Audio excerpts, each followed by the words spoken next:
Rahasia sukses seller di China yang harus kalian tahu.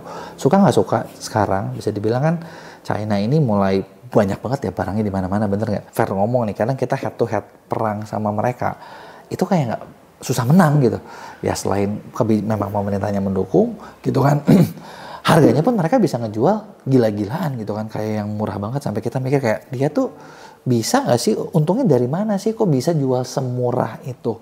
Nah terakhir, belum lama kan gue baru dari China, gue studi kasus, belajar di sana, sambil belajar, sambil kita mau bikin beberapa kolaborasi dengan beberapa perusahaan di sana, gitu ya. Dan beberapa kolaborasi ini sih sebenarnya ini urusan untuk buat teman-teman affiliate, jadi mungkin nanti dalam waktu dekat Mea bakal punya beberapa top kreator yang bisa mempromosikan produk apapun. Jadi buat kalian para seller, tungguin aja. Tapi ketika di sini gue dapetin insight berharga yang kayaknya nggak ada di buku, dan sekarang mau gue bagiin ke kalian. Tapi sebelum gue mulai, buat kalian yang baru nonton, jangan lupa buat klik tombol subscribe-nya dan aktifin lonceng notifikasinya ya. Oke, jadi apa sih yang bikin mereka bisa jual bagus gitu, jualannya hebat gitu ya. Nah, sebenarnya ada beberapa poin. Yang pertama adalah mereka tuh bisa dibilang, kan banyak di antara kalian suka ngomong, gila harganya murah banget. Ini gue ngomongin poin harga dulu ya. Ngomongin harga, itu mereka bisa murah karena mereka tuh bisa bekerja dengan super sangat efektif. Jadi ya kerjanya tuh efektif banget gitu loh. Jadi kayak tenaga kerjanya cepat gitu kan, jam kerjanya panjang gitu kan. Banyak perusahaan yang jam kerjanya 12 jam sehari selama 6 hari seminggu. Bahkan kalau hari libur aja gitu ya. Ini sih nggak tahu ya, kalau di Indonesia udah dibilang romusa kali ya. Hari libur aja, lu tanggal merah libur gitu ya, lu harus ganti di weekend minggu depan ya. Gitu. Jadi emang agak sadis gitu ya. Itu mungkin kita nggak bisa tiru, ya udah beberapa hal, makanya mungkin mereka bisa bikin yang lebih murah selain pemerintah mendukung. Dan kedua adalah bunga mereka, kalau gua nggak salah kemarin menafsirkan adalah bunga mereka tuh kalau buat pengusaha 1% doang. Jadi memang itu agak sulit ya, kita agak panjang tuh buat ke situ. Tapi di luar itu gitu ya, di luar itu bukan berarti mereka sendiri nggak struggling gitu kan. Mereka ketika jualan mereka nyari untung kok. Mereka nyari untung, dan terus mereka juga ngalamin, karena mereka super cepat kerjanya, mereka juga punya satu masalah yang sama sadisnya kayak kita di Indonesia. Sadisnya adalah kalau di Indonesia kan lu jualan apa, rame, nanti semua orang ngikutin. Sama di sana juga kayak begitu. Gitu. Cuman bedanya, kalau di kita, lu bikin barang, mungkin orang itu butuh waktu 1-2 bulan buat meniru barang lu, ya buat ditembak. Kalau di sana, gitu ya, ketika gua ngobrol, yang lebih sadis adalah paling lama 24 jam, barang lu udah ada yang nembak. Secepat itu kerjanya. Jadi kayak wow, gue bilang gila ya, susah banget ya. Terus gimana caranya lu bisa laku gitu kan. Nah ternyata dari situ ketika gue tanya mereka ini apa, mereka punya caranya sendiri gitu ya, caranya sendiri. Kalau kayak buat di TikTok, pertama mereka tuh memilih untuk fokus pada bidang masing-masing gitu ya. Untuk di e-commerce, jualan e-commerce tuh mereka fokus jadi kayak seller, ya udah gue fokus bikin barang, gue fokus menciptakan sesuatu yang baru gitu. Mereka nggak pernah mau musingin tentang marketing dan lain sebagainya. Timnya tuh jarang yang ada pun, maksudnya mereka kerja sama lagi dengan agensi-agensi. Karena kenapa ya? Karena mereka mikir, gue harus punya berapa banyak orang kalau bisa semuanya gitu. Itu yang mereka lakuin. Kalau di Indonesia kan, karena kita udah jadi seller, mikir barang, kita berasa kayak kalau kita bisa megang semua sendiri itu lebih efektif. Padahal nggak juga. Coba gini, lo pikirin, lu punya tim katakanlah 50 orang, ada yang fokus barang, produk, riset, packing, sama marketing lu kerjain.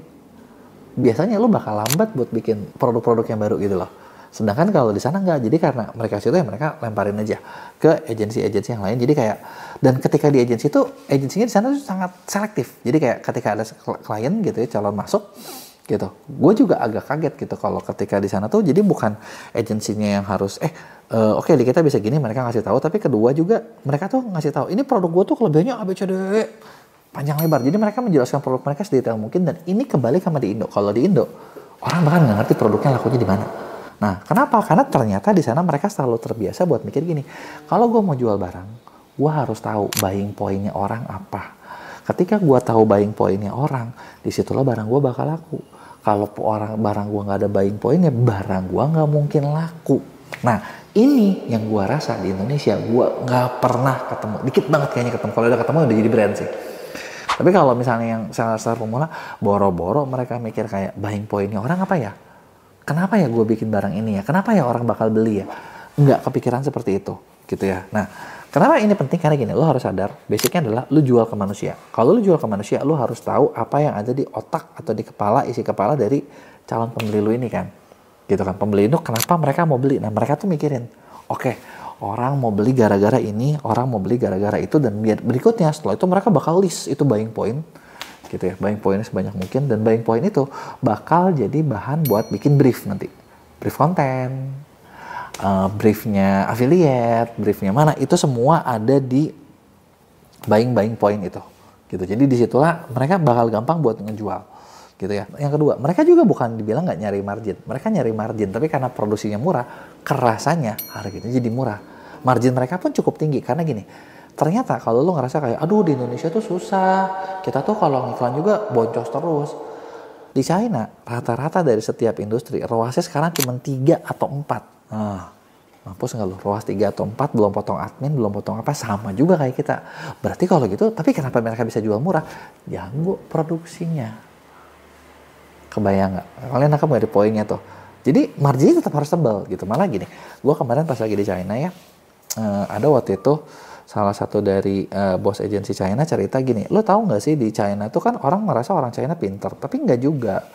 Karena ada dia bilang temannya jualan, ya dia bilang ini barang yang dijual so stupid gitu, dia bilang sangat bodoh banget, logikanya sih nggak ada yang beli, gitu. Karena yang dijual adalah obat, suplemen buat bikin lo lebih pintar.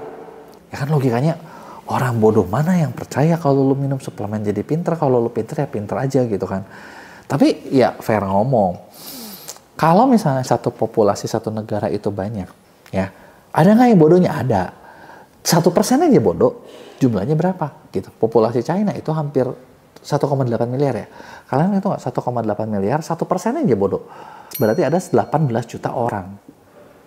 Bener nggak? Dan itu adalah marketnya. Gitu. Jadi ada yang ngejual suplemen buat bikin lebih pintar. Oke? Nah, kalau dibilang logikanya ada untungnya nggak? Atau logikanya ada nggak yang beli? Nah, dia bilang gini, si kenalan gue ini. Gue pas lagi ngobrol sama si temennya yang ini, dia kasih lihat rekening perusahaannya ada berapa setelah jualan kurang lebih 6 bulan. Dan ternyata rekeningnya itu ada kalau nggak salah 750 juta yuan. 750 juta yuan lo kali deh 2.500. Gede itu, hampir tek juga guys angkanya gitu loh, yang padahal ngejual barang yang seperti itu, barang yang bodoh gitu. Nah maksudnya apa di sini? Poin yang gue mau bahas adalah bukan nyuruh kalian bikin suplemen buat bikin orang pintar supaya orang Indonesia jadi pintar, enggak gitu kan, karena ternyata isinya juga nggak jelas isinya apa gitu kan. Tapi yang maksudnya gue bahas adalah ketika lo mau jual, fokuslah sama market spesifik. Market spesifik itu pasti ngasilin gitu. Karena dengan market spesifik kan ada orang-orang yang mau, ada orang-orang yang belinya gitu. Karena ketika lo fokus sama market spesifik, di sini kalian bakal lebih gampang lagi buat jualannya gitu ya. Lakunya lebih gampang, dapat untungnya lebih gampang gitu kan. Profitnya lebih gampang, dan itu adalah salah satu rahasia buat dapetin margin tebal. Margin tebal bisa didapetin kalau market lo spesifik, punya kebutuhan khusus, punya market khusus, dan di situ lo bakal laku. Dan ini bakal susah kalau kayak lo jual barang yang general. Misalnya kayak lo jual beras lah, lo jual air lah, jual aqua lah, itu udah general gitu kan, semua orang udah jual. Itu bakal bikin untung kalian tipis gitu. Dan kalau kalian berharap di situ jualannya bisa laku, ya itu lo bodoh sekali sendiri gitu, bener nggak? Berarti lu butuh obat tuh yang dari China tuh. Nah, terus berikutnya. Nah, jadi selain yang berikutnya adalah mereka fokus sama market spesifik gitu kan. Nah, yang poinnya lagi adalah ketika misalnya gue tanya, terus itu dia tuh nanya kalau misalnya di Indo orang tuh kan oke gini lah, ada biaya admin, ada iklan, tapi data orang yang belinya kan kita bisa follow up terus biar kita nantinya nggak banyak biaya. Dilakukan nggak? Gue bilang seller Indo mana ada yang melakukan kayak gitu, nyimpen data konsumennya aja kagak, ngerapihin data aja kagak, ngerti database aja kagak. Nah di China mereka kuat banget dalam ngelakuin itu. Jadi kayak oke, gue buka lewat Douyin kalau di sana kan jualan. Oke, udah jualan. Ketika mereka jualan ya dapat pembeli gitu kan. Pembelinya itu nggak cuma atau ngontak, nanti dikontak lagi besoknya, tiap hari dikontakin gitu kan. Jadi di upsell, di cross sell dan lain sebagainya, dan itu efektif. Terus kita juga sempat tanya, emang orangnya kalau misalnya teleponin sering-sering nggak marah? Jadi bilang jumlahnya berapa banyak dulu, ya kan? Ada yang marah, ada yang nggak marah, ada yang ngerasa jadi diperhatiin, dan akhirnya itulah yang bakal beli terus. Dan kan nggak butuh banyak, butuh sedikit tapi mereka beli terus, repeat order terus, itu kan yang bikin bisnisnya membesar gitu kan. Nah, maka dari itu adalah beberapa trip khusus yang gue juga langsung kepikiran, wah gila juga ya, di sana sampai segitunya. Cuman kan mungkin kita bakal berpikir, tapi kalau kayak gitu gimana nyatatnya dan lain sebagainya. Nah makanya buat kalian misalnya pengen lebih rapi, lu bisa coba nih. Gue kemarin baru nemu ada satu platform namanya Link Creator, efektif buat bikin website e-commerce. Bahkan dia bisa nyimpan data pembeli lu. Dan pembeli lu nanti bisa langsung dikontak dari situnya. Yang artinya kan itu bakal memudahkan kalian banget nih buat jualannya gitu ya. Nah jadi itu dia tadi nih beberapa perbedaan yang gue lihat dan beberapa insight yang kita bisa tiru gitu kan. Maksudnya kan kayak beberapa hal lu memang bisa tiru aja gitu. Oh lakuin cara yang sama gitu kan. Cuman kalau masalah harga ya berarti kan agak susah ya. Tapi kan kita bisa bikin dengan barang kita sendiri, versi kita sendiri.